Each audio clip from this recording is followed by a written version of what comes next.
ஒரு கப் அளவு சிவப்பரிசி எடுத்துக்கோங்க. அதை ஒரு 2 மணி நேரம் நல்லா ஊற வைங்க. ஊற வச்சதுக்கப்புறமா அதை காய வச்சு எடுத்துக்கோங்க. கையில் பிடிச்சா கையில் ஒட்டக்கூடாது, அந்த ஸ்டேஜில் எடுத்துடுங்க. அதுக்கப்புறம் கடாயில் போட்டு அதை வறுத்துடுங்க. அது பொரிஞ்சு வர சவுண்டு கேட்கும். அது இறக்குறதுக்கு ஒரு 10 நிமிஷத்துக்கு முன்னாடி உங்களுக்கு தேவையான அளவு வேர்க்கடலையும் அதில் போட்டு வறுத்து எடுத்துக்கோங்க. அதுக்கு அடுத்தது அதை நல்லா ஆற விடுங்க. ஒரு கப் அளவு தண்ணி ஊற்றிக்கோங்க. நம்ம எந்த அளவில் அரிசி எடுத்தோமோ அந்த அளவு வெல்லத்தை போட்டு அதை காய்ச்சிக்கோங்க. காய்ச்சதுக்கப்புறம் அதை வடிகட்டிட்டு மறுபடியும் கடாயில் ஊற்றி அதை கொதிக்க வைங்க.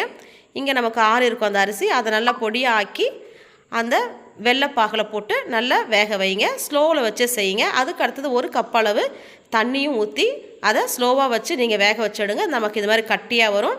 அதுக்கு அடுத்தது ஏலக்காய், ஒரு கப் அளவு தேங்காய், இதெல்லாம் சேர்த்து நல்லா கட்டியாக வர வரைக்கும் கலரிடுங்க. அவ்வளோதாங்க, நமக்கு டேஸ்டியான உருண்டை ரெடி. அதுக்கு அடுத்து நமக்கு தேவையான சைஸில் அந்த உருண்டையை பிடிச்சி வச்சு குழந்தைங்களுக்கு ஸ்நாக்ஸாக கொடுக்கலாம். தேங்க்யூ.